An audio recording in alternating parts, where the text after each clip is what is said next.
Okay, so I'd now like to welcome our fourth and final social entrepreneur to the floor. Please welcome Femi Ng with her proposition, 2 Rags Clothing. Woo.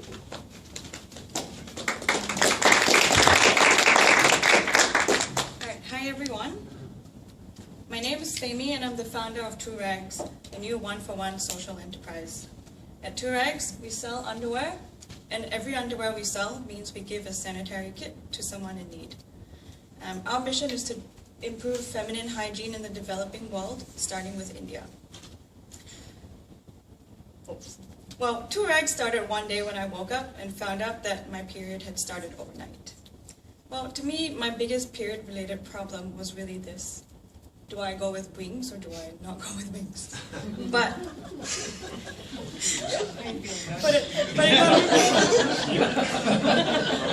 it got me thinking about what I'd do if I didn't have access to sanitary materials. Well, menstrual hygiene management isn't an area that garners as much attention as, poverty or world hunger.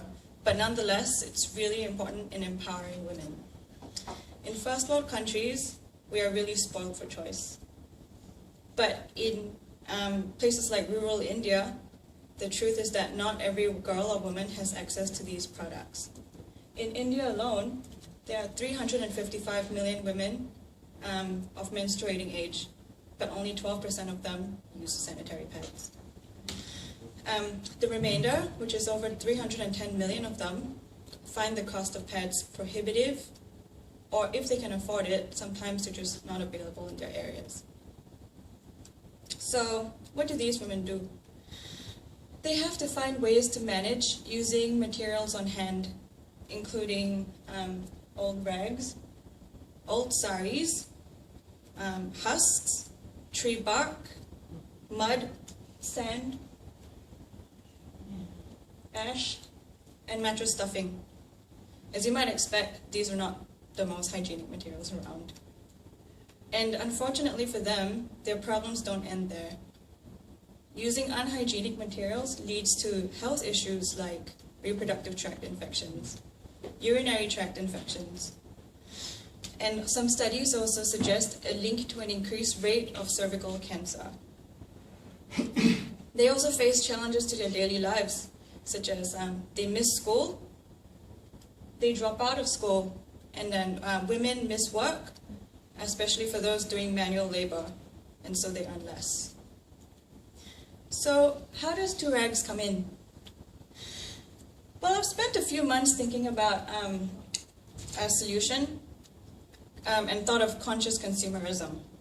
Like companies such as Tom's and Feed projects in the States, we create do-good products. And we mix capitalism with kindness and giving. So we target Gen Ys, who as a group are very socially aware and empathetic. We offer them a chance to do something good simply by purchasing a product they love. For us, this product is underwear, and every underwear we sell means we give a kit to someone in need.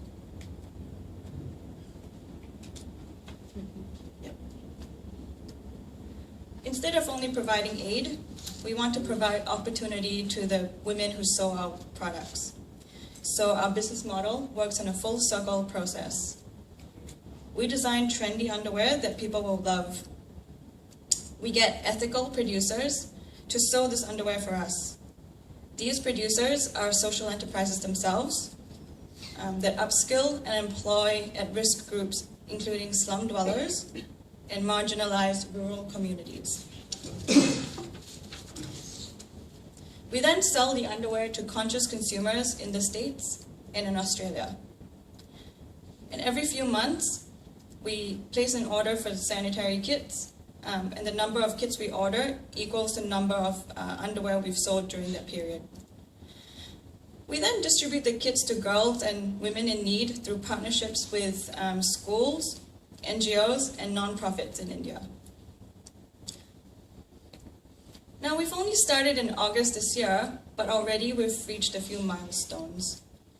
We have our first underwear samples, which have gained great reviews for fit, fashion, and quality from potential customers. These are now in the process of being manufactured. We have also prototyped the sanitary kits, which will shortly go into testing. We're new and we have lots to learn. So what we want from Deloitte is advice on how to scale our model to create a viable and sustainable business across Australia and the USA. The global lingerie industry is worth $29 billion, and we believe that Deloitte can help us gain a bit of that market share. Through our model, every underwear someone purchases means they help in two ways. Firstly, they provide fair employment to those who would benefit most from it. And they would also be improving feminine hygiene for someone in need. Thank you.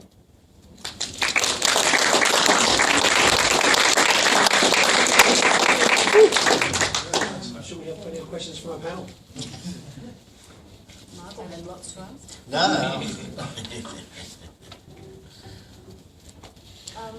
I had a question. You haven't manufactured the kits now? You're looking for a manufacturer? We haven't manufactured the kits. We are in the process of manufacturing the underwear. So I've already created some samples and I've sent it to the ethical manufacturers who are, in the process of recreating the samples and just, getting it approved. And they are part of your distribution link back in India, your ethical suppliers? Yeah. So they'll manufacture the kits in India as well? Yes, yes. So just to clarify, are you looking to import the product and then sell through Australia and the US and then repatriate the kits to India? Yes, for the underwear, because the manufacturers would have to be sewing them for us, and then we'll bring it to warehouses in Australia or in the States, and then from there we'll sell them online and through retail channels, and then we place an order for the kits. And those kits will never leave India. They will just, be distributed accordingly. Yeah. Excellent. What's in a kit? It consists of 5 reusable sanitary pads. So because a lot of these people use rags or saris, it means that they are already used to washing and reusing them. Mm-hmm. So getting them to use washable sanitary pads isn't a big jump. I'm just curious about the medical side of this. The cost of not using appropriate sanitary, things, as opposed to doing that. What is it in places like India and places like is that a problem?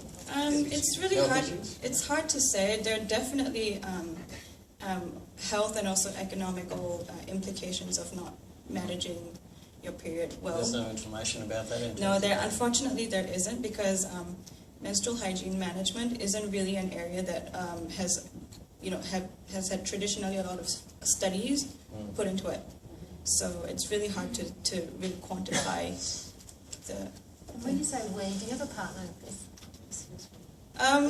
Well, I left my job at a telco. I used to do digital marketing. I left it full time. I left it about 2.5 months ago to work on this business full time.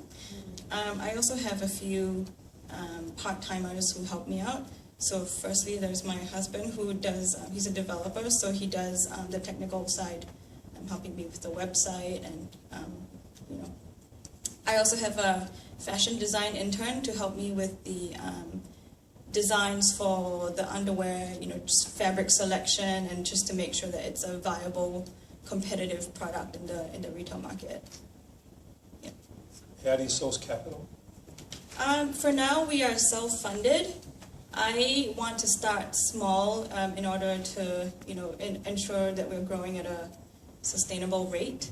So I'm using quite a bit of my savings to fund the first batch of underwear, which is 2 different designs. So we're starting small, and then we'll grow from there.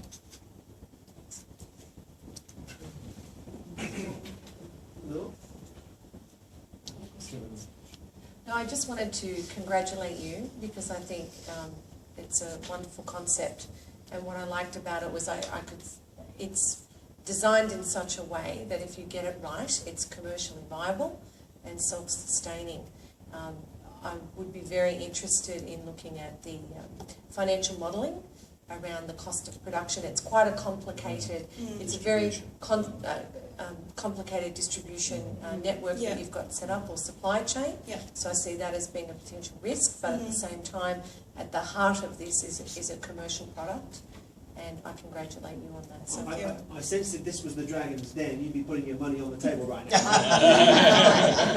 You'd be in. I think all ideas have had wonderful. Absolutely. Thanks, Fanny. That's great. Well done. Let's end our second two pitches now.